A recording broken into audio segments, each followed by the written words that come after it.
Pernikahan terpaksa CEO. Bab 089. Sari mengernyit mendengarnya. Barangkali lo lupa, gue udah pernah nikah. Ya tapi cerai, kan? Sari mendecak kesal. Entah mengapa ucapan Elang terkesan sedang mengejeknya. Tidak perlu disebut seperti itu, Sari juga tahu kalau pernikahannya gagal. Siapa yang bisa menjamin pernikahan akan awet sampai maut memisahkan? Sari juga sudah berusaha menjaga pernikahannya dengan memberikan apapun yang Andi mau selama dia mampu. Hanya karena dia belum bisa memberikan anak, semuanya hancur. Lebur. Jujur saja, Sari masih trauma dengan percintaan semacam itu. Bahkan sekarang terbentuk pemahaman di benak Sari bahwa laki-laki di dunia ini mayoritas memang brengsek, terutama lelaki yang gampang berbaur dan berkata-kata manis seperti Elang. Sar, kok diem aja sih? Sorry, gue nggak bermaksud ngehina rumah tangga lo, gue cuma diem, gue males dengerin bacotan lo. Tapi gue nggak main-main soal confess ini lo. Minimal kasih jawaban Cat. Gue lagi nggak punya cewek sekarang. Gue pengen punya cewek biar ada yang merhatiin gitu. Sari tertawa sinis. Najis. Lo nggak bersyukur banget masih punya ibu. Ngerasa nggak diperhatiin sama sekali karena nggak ada cewek. Pulang sono, sujud ke kaki mama lo dan minta maaf. Lo kira siapa yang merhatiin lo dari lahir sampai sekarang kalau bukan mama lo? Masih ngerasa nggak ada yang merhatiin cuma karena nggak ada pacar. Cekak. Anak durhaka. Elang tertawa mendengarnya, padahal ucapan Sari bukan candaan. Tentu Elang tahu. Maksudnya bukan tidak menghargai perhatian orang tua, tentu sekarang orang tua adalah prioritas utamanya karena belum menikah, tapi apa salahnya butuh perhatian kekasih. Elang memang agak kurang betah kalau jomblo lama-lama. Kemarin dia naksir Cahya, tapi ternyata Cahya sudah ada yang punya. Mungkin ini juga rekor terlama Elang bertahan dengan status jomblo. Jangan jutek-jutek sama gue, Sar. Entar kena karma dan malah jatuh cinta lagi. Katanya, kan batas antara benci dan cinta itu tipis. Sari membuat suara seolah-olah dia sedang muntah. Lama-lama dia mual sungguhan. Kalau harus mendengarkan gombalan Elang terus. Lo bisa diem? Enggak. Perut gue mual dengerin omongan ampas lo itu. Elang ngakak. Mual karena hamil anak gue, iya. Candanya. Bangsat lo. Haha. Udah, jangan ngambekan. Entar keriput lo. Oh ya, jangan lupa datang ke acara wisuda gue. Males, sahut Sari. Oke, kalau nggak datang entar gue culik. Sari tertawa mencemooh mendengar ucapan Elang. Emang lo berani? Gue aparat lo. Lagian kayak lo bisa menundukkan gue aja. Gue tinju sekali juga paling lo pingsan. Au, takut. Tinju aku dong, Momi. Sari merinding sejadi-jadinya. Jijik banget lo, anjing. Maniak film P Astris Renoya lo. Loh, kok lo tahu sih, Sar? Hayo, lo nonton juga ya, bangsat. Mending gue matiin aja lah. Sari mengancam. Elang mulai panik. Jangan dulu dong. Cepet banget sih lo ngambeknya. Tapi serius, lo harus datang di wisuda gue. Beneran, gue bisa lakuin apapun. Apa sih yang Elang nggak bisa? Ucap Elang dengan percaya diri. Nggak jelas. Jadi gimana? Gue diterima jadi pacar lo atau enggak nih? Itu lagi. Sari sampai muak mendengarnya. Elang ini lumayan persisten dan agak tidak tahu malu. Sari pikir, pemuda seperti Elang yang biasanya menerima pernyataan cinta dari seorang gadis, Ternyata dia sendiri lebih menggelikan. Sar, gue diterima, kan? Kalau diam tandanya iya. Ya nggak lah Hel, sahut Sari. Kalau gue nerima, berarti gue udah nggak waras. Setelah mengatakan itu, Sari tidak menunggu jawaban dari Elang lagi dan langsung mematikan panggilannya. Sari menghela napas panjang, berbicara dengan Elang.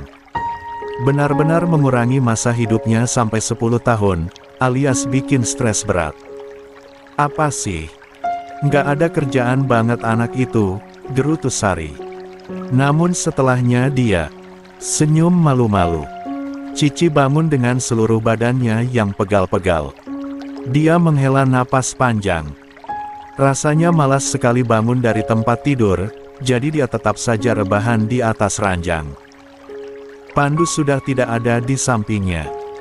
Tak berapa lama kemudian, Pandu datang sambil membawa susu hangat. Oh, kamu sudah bangun. Ini saya bawakan susu hangat, tadi pesan di room service, mungkin kamu butuh energi, ucap Pandu. Namun, entah mengapa dia malu sendiri mengatakannya. Jujur saja, Pandu juga heran dengan dirinya sendiri. Padahal malam pengantin bukan hal baru baginya, tapi tetap saja dia merasa malu berhadapan dengan Cici. Di pagi hari setelah malam itu, capek, keluh Cici. Pandu mendekat dan membantu Cici bangun. Sebenarnya Cici tidak apa-apa, dia memang sedang dalam mode manja saja. Maaf, ya, gara-gara saya kamu jadi. Nggak apa-apa kok. Perasaan semalam enak, kok sekarang jadi pegel-pegel sih. Ungkap Cici dengan santainya. Sarapan, yuk. Nggak usah mandi dulu nggak apa-apa, cuci muka sama sikat gigi aja. Cici mengangguk. Ketika dia mau turun dari ranjang, Cici merentangkan tangannya. Bantu berdiri dong, Pak, rengeknya. Kenapa manggil Pak lagi sih? Cici ngakak. Maaf, lidah susah dibiasakan. Bantu berdiri dong, Mas Pandu. Cici sengaja melembutkan suaranya ketika menyebut Pandu, sengaja menggoda sang suami. Pandu tersenyum. Dasar manja. Namun dia tetap saja menuruti rengekan Cici. Biarinlah manja, kan ke suami sendiri. Pandu tersenyum tipis. Mendengar Cici menyebut seperti itu entah mengapa membuat dadanya terasa hangat. Seolah dia mendapatkan pengakuan. Pandu mengantar Cici ke kamar mandi hotel karena memang istrinya itu terus saja menempeli Pandu. Dia bahkan tidak mau turun dan tetap meringkuk seperti bayi koala di tubuh Pandu. Wih, Mas Pandu kuat banget, ucap Cici. Pandu tertawa pelan. Kalau nggak kuat, gimana mau menjalankan kewajiban sebagai abdi negara? Cici terkikik. Iya juga. Di kamar mandi hotel, Cici segera cuci muka dan sikat gigi. Wajahnya sudah kembali segar dan dia dengan iseng langsung mencium pipi Pandu. Mendapatkan serangan fajar seperti itu membuat Pandu seketika membeku. Ngetes doang, Mas. Udah wangi, kan? Hehe. Pandu menghela napas panjang. Kamu ini. Cici cengengesan. Dia segera mengambil hoodie oversize yang ada di koper dan celana kargo longgar. Sebenarnya selain lingerie seksi yang dia pakai.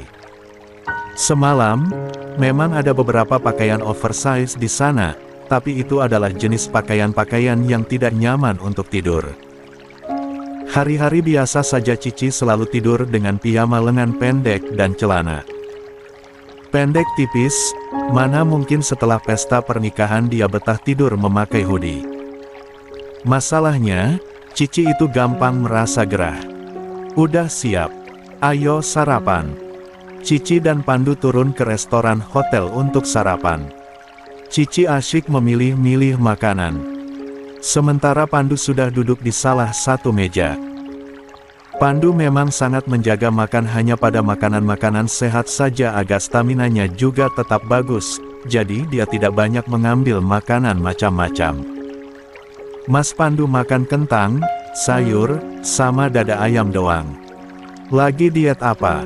Tanya Cici. Dia membawa beberapa piring dengan berbagai makanan dan juga pastry. Pandu tersenyum.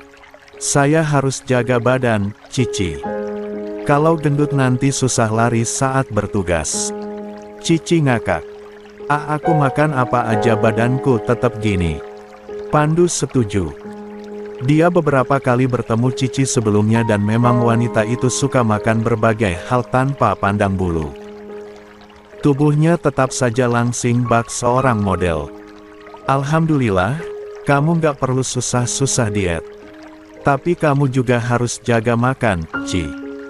Kalau kebanyakan makan makanan olahan bisa bikin sakit jantung. Cici menggigiti sosis bakarnya dengan santai.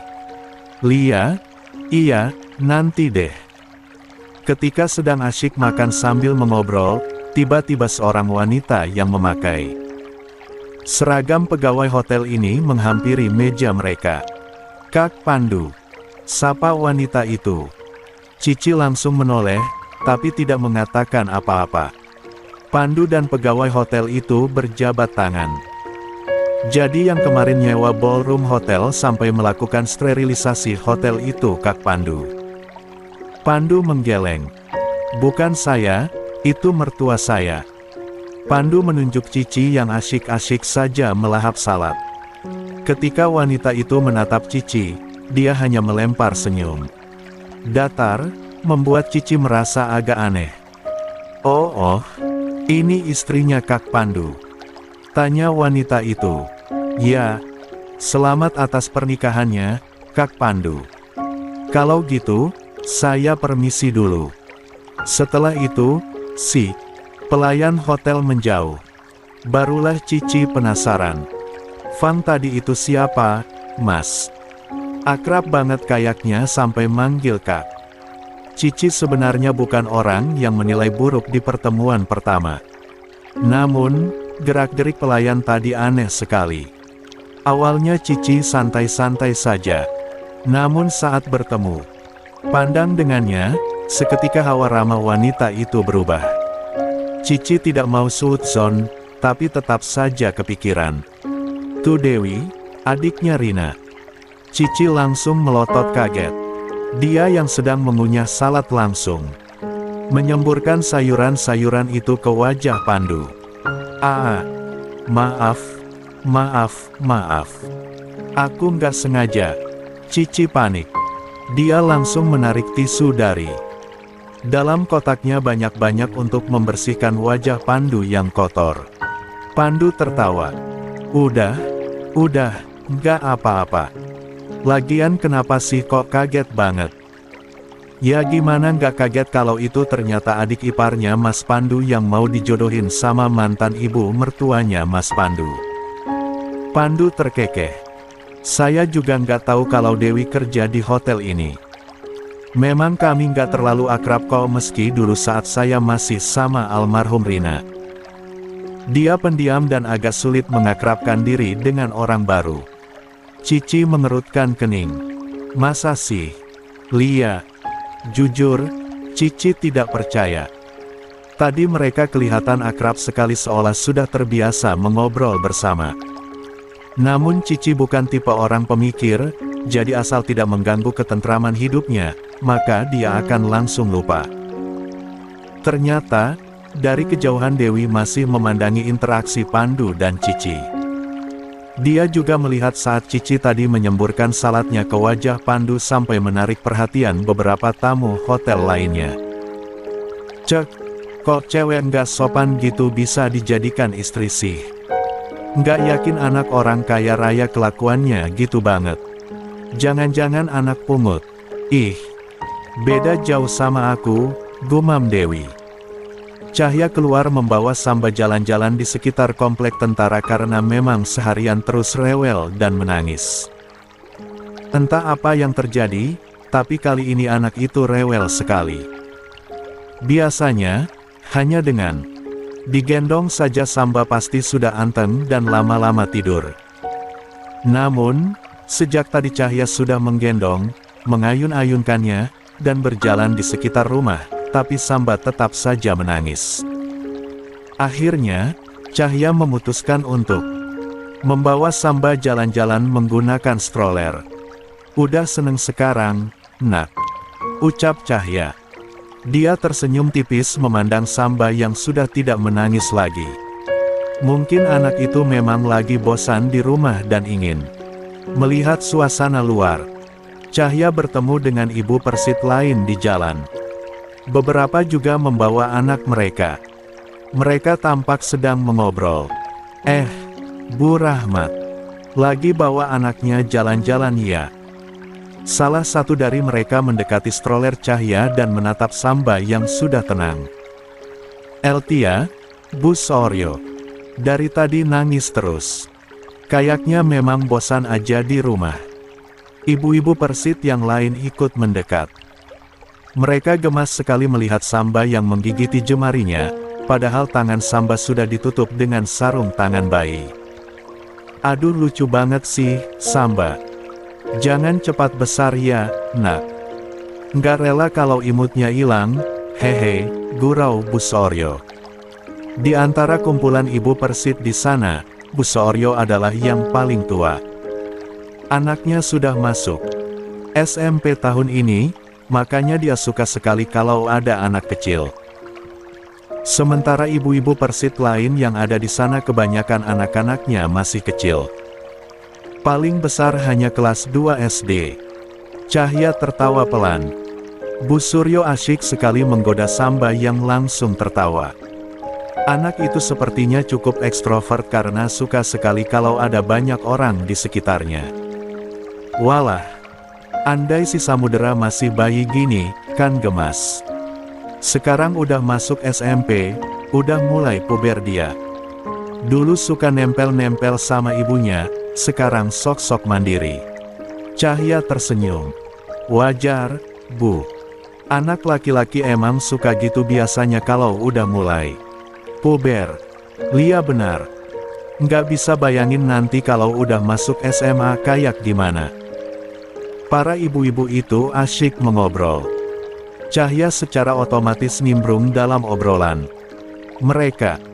Samba juga sudah tidak rewel lagi dan malah asyik tertawa setiap kali digoda oleh ibu-ibu itu. Ngomong-ngomong, ibu-ibu udah pada tahu belum kalau sebentar lagi akan ada pengiriman ke Sulawesi? Daerahnya lagi lumayan rawan, celetuk Bu Suryo. Semua mata seketika beralih menatap Bu Suryo dengan ekspresi penasaran, utamanya Cahya. Dia belum dengar soal itu dari Rahmat. "Saya juga dengar dari suami saya, Bu." "Aduh khawatir banget," sahut Bu Teddy. Bu Suryo tertawa. "Ibu-ibu udah pada siap ditinggal, belum?" tanyanya setengah bercanda. Berhubung dia cukup senior, jadi ditinggal-tinggal seperti itu sudah sangat biasa baginya. Cahya langsung diam. Dia jadi kepikiran dengan ucapan Bu Suryo. Entah mengapa, Cahya langsung merasa takut mendengar berita itu. Cahya masih trauma dengan kejadian Rahmat di Lebanon beberapa waktu lalu. Saat ini, Cahya sudah bisa lebih santai saat ditinggal Rahmat pergi, tapi bukan berarti ketakutannya hilang begitu saja. Kadang kala kalau Rahmat telat pulang dan tidak memberi kabar sama sekali, Cahya mulai paranoid sendiri.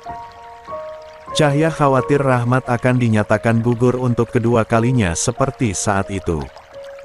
"Bu Rahmat, kok ngelamun?" panggil Bu Suryo. Cahya mengerjap pelan. Maaf, saya cuma kepikiran sesuatu." Bu Suryo maklum. Semua juga tahu kejadian yang dialami Rahmat. Bu Suryo mendekat dan menepuk bahu Cahya. "Bu Rahmat nggak usah khawatir, ya. Doakan saja yang terbaik untuk suami kita semua yang nanti mungkin dikirim ke Sulawesi. Itu sudah tanggung jawab sebagai abdi negara. Tugas kita sebagai istri adalah terus memberi dukungan dan doa." Cahya mengangguk. Dia pura-pura baik-baik saja. Ucapan Bu Suryo juga tidak salah. Namun, bohong jika Cahya bilang tidak khawatir, sebab sekarang dia saja sudah ketakutan. Setelah mengobrol banyak hal, para ibu-ibu Persit itu akhirnya kembali ke kegiatan masing-masing. Cahya juga pulang karena Samba malah sudah terlelap. Padahal sejak tadi, mendengar suara para ibu Persit mengobrol, tapi anak itu malah nyenyak. Malamnya ketika Rahmat sudah di rumah dan Samba juga sudah tidur tenang di kasurnya, Cahya menghampiri Rahmat yang sedang duduk di ruang tengah. Sejak tadi Cahya terus kepikiran dengan ucapan Bu Suryo. Rahmat sendiri juga tidak mengatakan apa-apa. Jadi, jalan satu-satunya adalah dengan Cahya sendiri yang bertanya. Cahya duduk di samping Rahmat. "Mas, apa benar bakal ada pengiriman anggota ke Sulawesi?" tanya Cahya. Rahmat yang sedang minum teh langsung berhenti dan menoleh kepada Cahya. "Lia, tapi belum jelas kapan, belum ada kepastiannya, masih nunggu perintah." Cahya langsung murung. Rahmat peka dengan perubahan ekspresi Cahya. Sebenarnya, itu jugalah alasan dia belum membicarakannya dengan Cahya. "Kamu sedih, ya? Takut ditinggal lagi?" Cahya mengangguk.